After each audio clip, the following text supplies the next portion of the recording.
ऐसे ही कथा चल रही थी और गांव के सब लोग कथा सुनने जावे, केवल एक मैया जिनका घर बिल्कुल जहाँ कथा से 4 ही घर निकल के दूर, 4 घर निकल के उनका घर।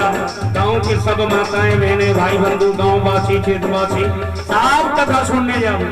मैया क्या करें, दरवाजे पर बैठ जाए और स्वेटर बुनती रहे। बोलो राधे राधे। एक दिन और पंडित जी वहीं से आते थे।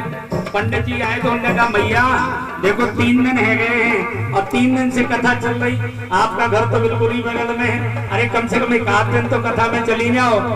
वो कहती महाराज हमें कहाँ तुम्हारी कथा सुनवा वरवा की फुर्सत है, हमारे तो मरवे की फुर्सत नहीं है, तुम कथा की बात। पंडित जी बेचारे सब नीचे करके चले। अब 6 दिन पूरे हो गए, 7 दिन अंतिम दिन की कथा बची। पंडित जी ने कहा चलो एक बार और कह दो, शब्द सुधरे सत्संगत पाई, हो सकता है बुद्धि सुधर जाए। तो पंडित जी बोले मैया अरे अब तो 6 दिन निकल गए हैं और 6 दिन खूब कथा हुई है, पूरे गांव में सबने खूब कथा सुनी। अरे मैया आज तो चलो बस 3 घंटे की कथा है।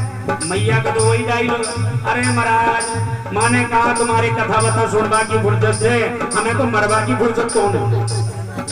पंडित जी रुके हो, पंडित जी बोले माता जी एक बात बताओ, आज तुम्हें मरने की फुर्सत नहीं है, मगर जब तुम्हारी उम्र पूरी हो जाएगी यम के दूत आएंगे, मौत की शहजादी सज धज के आएगी और जब वे कहेंगे डंडे मारते के चलो यहाँ से, तब क्या करो। मैया बोली वाह हमें तरह नहीं जानते, जब भी हमारे मौत यम के दूत लेने आएंगे हम कह देंगे हमें नहीं है मरने की फुर्सत, बगल वाली दीदी जाती रोज कथा सुनते उन्हें लिवा जाओ,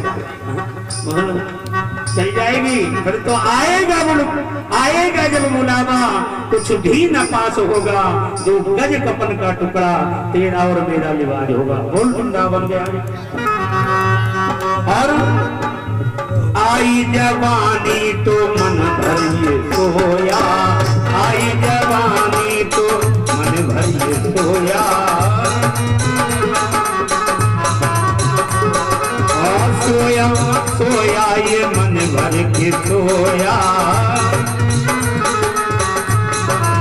और जब शरीर चलता रहा तब कभी मंदिर नहीं गए, जब कान चलते रहे कथा नहीं सुनी, हाथ चलते रहे हाथ नहीं जोड़े, पूजा नहीं करी, और जब ये फूल कुमला गया ना भगवान के काम का ना हमारे बुढ़ापा आया, तब वो आया बुढ़ापा तो देख के रोया।